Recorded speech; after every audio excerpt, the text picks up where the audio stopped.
مفتی صاحب، کاروبار کی تو بہت زیادہ قسمیں ہیں، لیکن بعض لوگ سگریٹ اور نسوار کا بھی کاروبار کرتے ہیں۔ سگریٹ اور نسوار کا کاروبار کرنا اور اس کی آمدنی کا حکم کیا ہے؟ سگریٹ اور نسوار کا استعمال یہ صحت کے لیے اطباء کی نظر میں مضر اور نقصان دہ ہے۔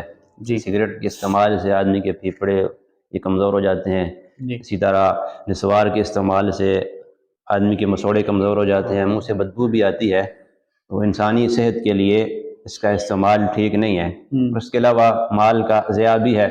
جی لیکن اگر کوئی آدمی سگریٹ کا اور نسوار کا کاروبار کرتا ہے تو اس کو حرام بھی نہیں کہیں گے، جی کاروبار درست ہے، اور اس سے آنے والی جو آمدنی ہے، آمدنی بھی حلال ہوگی۔ البتہ اگر کسی ملک میں لوگوں کے فائدے کے لیے اگر اس ملک نے نسوار، سگریٹ یا جو دیگر نشاور چیزیں ہیں ان پر پابندی لگائی ہوئی ہے، پھر ایسے ملک کے اندر سگریٹ اور نسوار کا جو کاروبار ہے وہ ٹھیک نہیں ہوگا پابندی کی وجہ سے۔ جی ملک کا جو قانون ہے اس کو فالو کرنا چاہیے، لیکن پھر بھی اگر کسی نے کاروبار کر لیا سگریٹ نسوار کا تو اس کی جو آمدنی ہوگی اس کو حرام نہیں کہیں گے، بہرحال آمدنی اس کی حلال ہے۔